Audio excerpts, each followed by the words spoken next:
Hey, welcome to Gaming Bench. I'm looking now at Final Fantasy XVI, which just got ported to PC, running on reasonably budget GPUs. So I've already looked separately at the RTX 3050 and RX 6600. You can see that link in the corner. I'm focusing on this video on the RTX 4060 and the RX 7600 XT. These are both around $300 graphics cards. They're normally good for 1080p, 1080p Ultra, and even 1440p gaming sometimes, but Final Fantasy XVI is a bit more demanding, as you can see by the performance here. I mean, native 1080p medium, we're getting around 42, 44 frames per second. Here's the full chart looking at the performance of the budget GPUs, and I've thrown in the 6600 and 3050 just for good measure. You can see you get a fairly sizable speed up from these $300 GPUs over the $200 GPUs, but maybe not as big as you would want with the 7600 XT. Let's go ahead and kick things up to 1080p and Ultra settings though and see what happens there.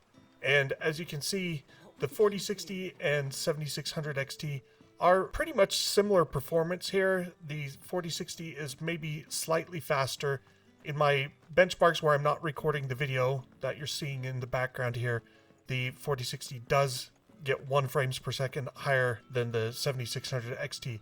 And the overall, now, like you can see, the 6600 and 3050 are basically not really playable. The 6600 could be playable if you turn on upscaling and frame gen, but it's still going to be borderline. Whereas the 4060 and 7600 XT are, they're still kind of at that limit, hitting 33, 32 frames per second. But again, upscaling plus frame gen would make that a much smoother experience. Visually smoother especially. Frame gen doesn't like boost your performance the way the companies would like to market it, but it does make things look smoother, and it's certainly playable in Final Fantasy XVI.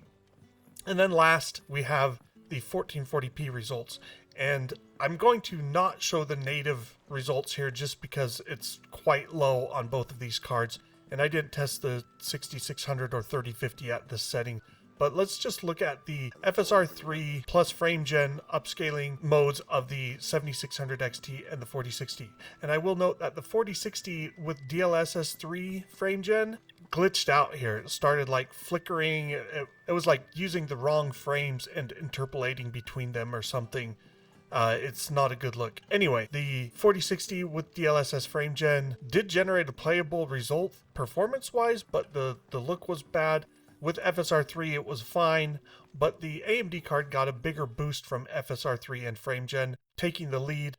And keep in mind, like, the average FPS you're seeing here in the chart is double what your input is giving. So, you know, you're really running at like 25, 26, 28 frames per second on input, which is borderline playable, but then you're doing frame doubling and frame smoothing to make it look nicer. And it does work. It works pretty well in my opinion, but it's not the same thing as a true performance boost.